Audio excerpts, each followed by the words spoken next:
Hello everyone, we are at 7:30 Jakarta time and we're going to start the session soon.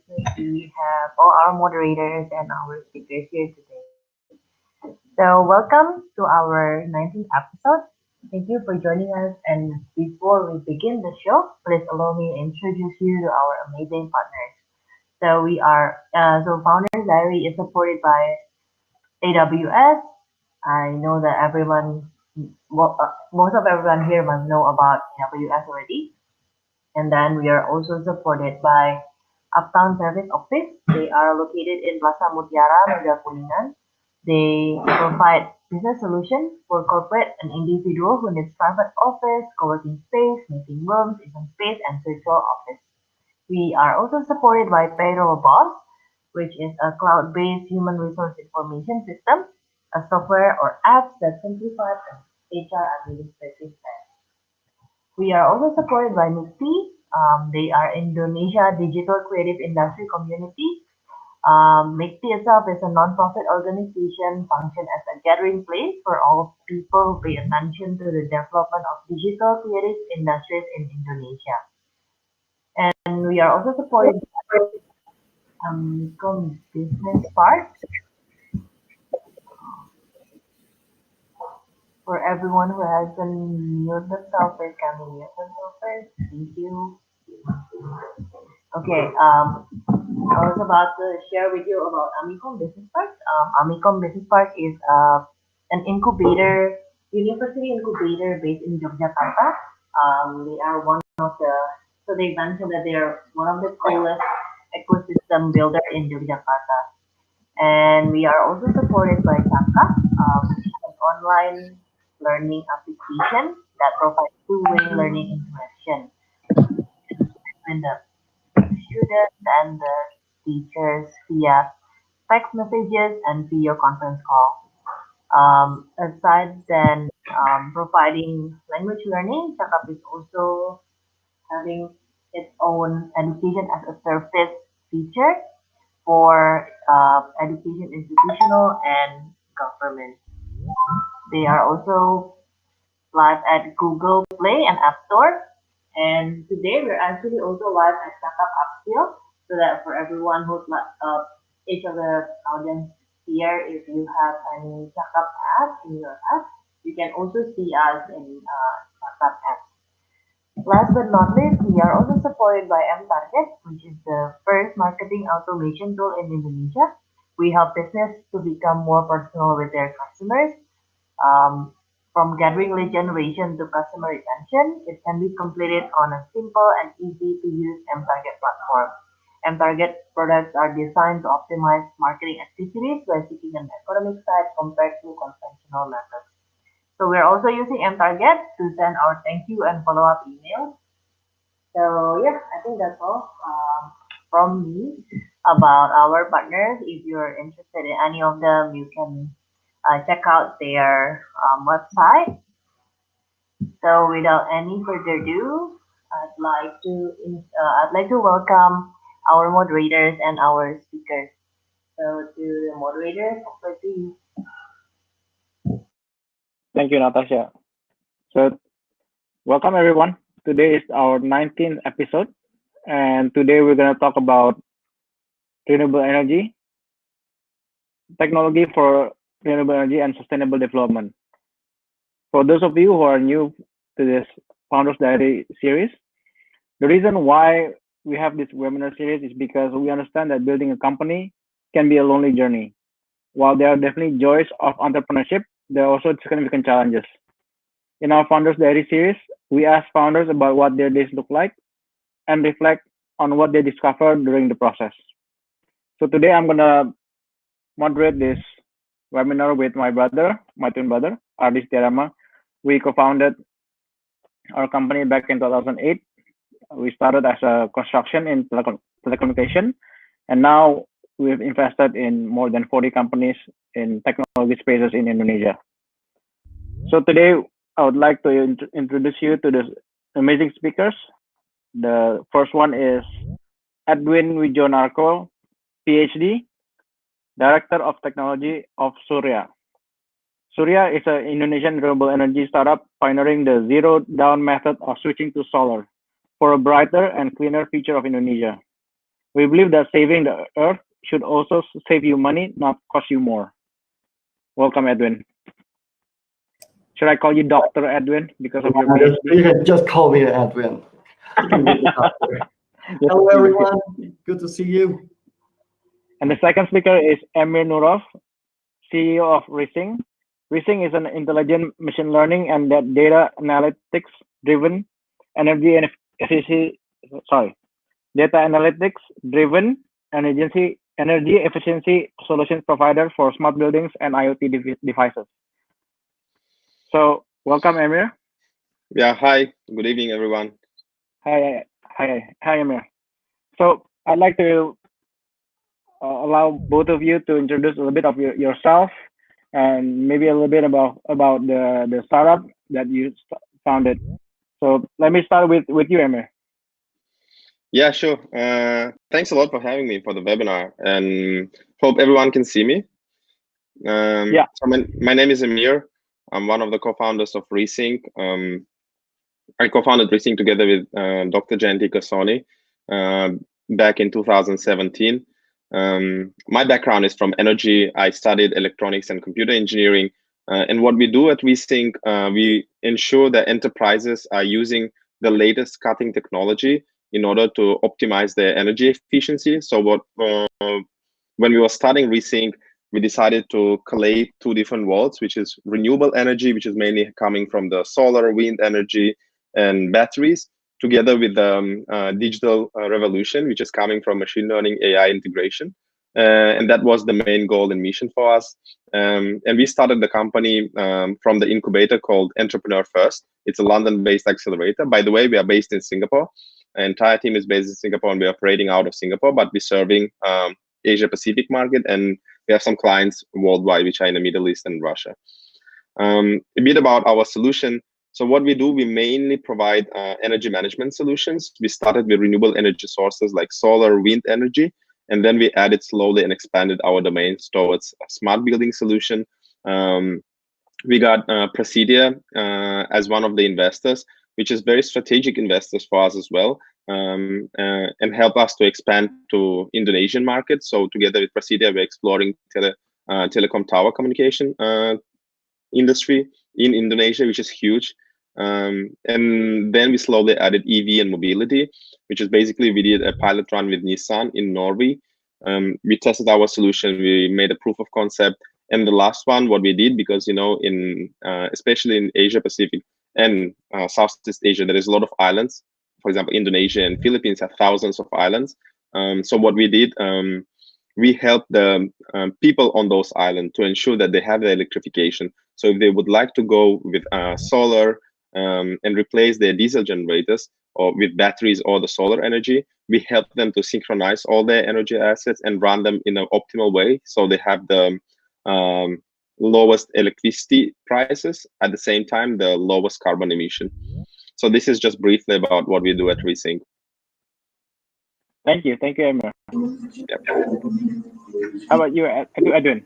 A little bit of yourself and about Xurya. Of course. So hello, everyone. Thank you for your time here and for allowing me to speak to you. My name is Edwin. I am one of the co-founders of Xurya, together with Eka and also Philip. Xurya is an Indonesian energy startup. We specifically working in the renewable energy sector, and we are currently focusing in rooftop solar for commercial and industrial applications. So we pioneered zero down payment lease to switch to solar power, which makes us very different from a lot of other players in Indonesia. And typically, people if they want to switch to solar, they would need to buy the solar systems. But with us, we are providing them with the leasing. We also help them with the design. We also help them with the installation management, and finally the operation and maintenance for the whole system over the lifetime of the system, which is typically about 30 years or more. So in other words, we are a one-stop solutions for those of you who are interested in switching or adding solar to your renewable energy mix. We were founded in 2018, sorry, and we are founded by like all Indonesians, and we now have like about like 20 employees. Most of them like have like a foreign education, so we are, you can say like we are like built like from a community of like an Indonesian diaspora. It is something like that like we are very proud of. We currently operate about like a 20 something solar rooftop solar projects in Indonesia already operating, and like we are still increasing it like day by day. We are hoping to be like one of the largest like solar developer in Indonesia very soon. So I think like that's all from me right now. Thank you. Okay, thank you, Edwin. So let me just go to the first question right away. Let me start. How can renewable energy contribute to sustainable development? Let me start with you, Edwin. Do you mind if I share like a slide with all of you guys here? Sure. Just like a really quick. So this is like what I use to present to everyone whenever like someone like asks me that question. Just give me a second. I hope like all of you can see this. Yeah. This is the map of Earth at night. It's really beautiful. And what I find like interesting here is, despite like the darkness, wherever you're from, if I ask you like, where are you from? Most likely you can pinpoint like where you are from. Say like you can see like Japan here, like very clearly where Indonesia is, and so on and so forth. But if I ask you another question, which maybe is more important, I'm pretty sure like you can also answer it. Looking at this map, where are the most developed part of the world? You can just like say, hey, everything that has lights are, like the developed part of the world. Why is this important? Because power is basically the foundation of human civilization. Energy sector is the fuel of our development. Now, unfortunately, like the development as we see it now, as we experience it right now, is not what we call sustainable. And like I think like this sum it all up, and like I hope you can remember this. If you have to remember anything from like what I have to say today, please remember this one. I took this from a Global Footprint Network, which is an organization that kind of like quantify how sustainable our development is. So imagine like you have like many Earths. How many Earths do we need to sustain a lifestyle like those in the US? If the whole world lived like those Americans, you would need about like 5 Earths. Same with Australia, and you can see like most of the like developed world here, all the way to Brazil 1.8, and like India is like barely 1. Or another way to look at it, if you look at like the world average, it's already 1.7.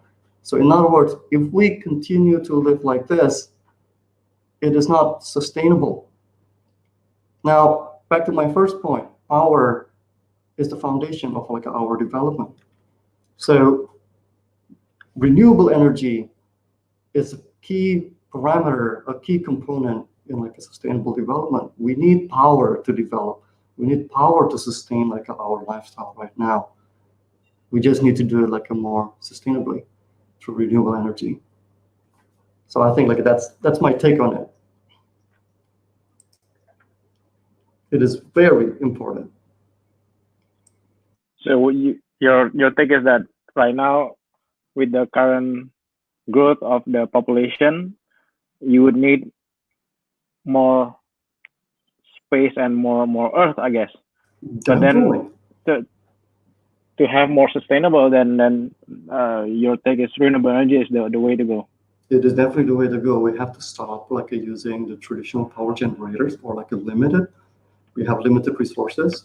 We have like like those traditional conventional like power sources like emits pollutants, which cause like all the climate change like we are experiencing right now.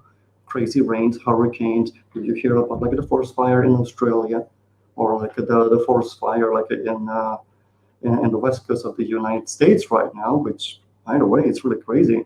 If you've seen like Blade Runner 2045, San Francisco does look like that. Everything's red as if like you're in Mars right now. So it is real. It is real. So we can't continue like this. Yeah, understood. All right, thank you, Edwin. How about you, Emir? I'll be very, very simple on that explanation. So for me, I think there is only 2 points that are very fundamental to the explanation of how renewables can be contributed to the civilization and overall development. One point is, of course, we've been using, for thousands of years, resources of the earth, and we've been contributing to the carbon emission heavily, especially for the last 100 years. Because of the Industrial Revolution, and people started building factories, started burning coal, emitting a lot of carbon into the earth.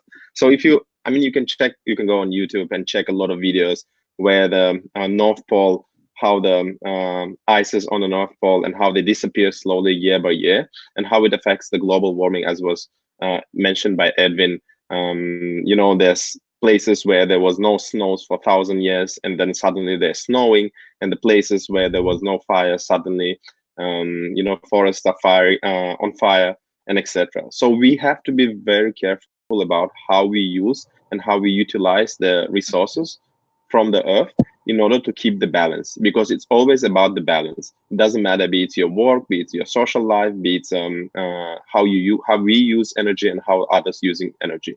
Because if we don't control how we use our energy, we don't control how we emit and how much we emit the carbon emission, I think the world is going to very, very dramatic times. This is the first point. And the second point is, of course, as Edwin mentioned, electrification and energy means the civilization. So from the old days, people started fire just to, ignite some light, to bring some light at night, to make sure that they can cook, to make sure that they can, heat up.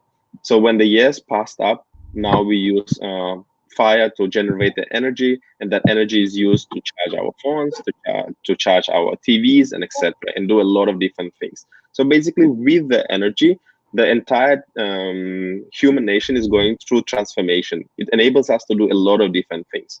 And saying that, despite that, we are super lucky living in the cities and having all those benefits of access to the electricity. But so many people, millions of people, live in the places where there is no electricity access, or they have very limited access to the electricity. And the reason for that is because the power plants that we are currently utilizing are very, very cost inefficient, because they're huge, they're very difficult to build, and they require a lot of upfront investment. And they have to be run by someone. So imagine the places, for example, Indonesia have thousands of islands. So people are living on those islands, and you can't have power plant on all of these islands, right? Luckily, people invented diesel generators, and now those people have access to electricity using the diesel generators. But again, we are coming back to the point of carbon emission then. So how to ensure that people have electrification with a limited and efficient usage about the carbon emission? And the best way is the sustainability. It's basically using renewable energy sources. It's not only limited to solar, but of course solar is the most flexible energy source, because it can be quite scalable. You can install it just for one small house, you can install it for the big village, you can install it for entire island. But then combination of different energy sources like batteries, diesel generators, of course, at some point, and then the solar energy assets can enable people to have more cheaper, less carbon emission, and of course, more flexible electricity access. So that's the two, I think, major points that are fundamentals to the how important renewables and sustainable energy in our daily lives. That's my opinion on that. Thank you, Emir. So I'd like to go directly to the second question, which I think is like a continuation of the first question. For your company itself, how does it contribute to this SDG Sustainable Development Goals? Emir.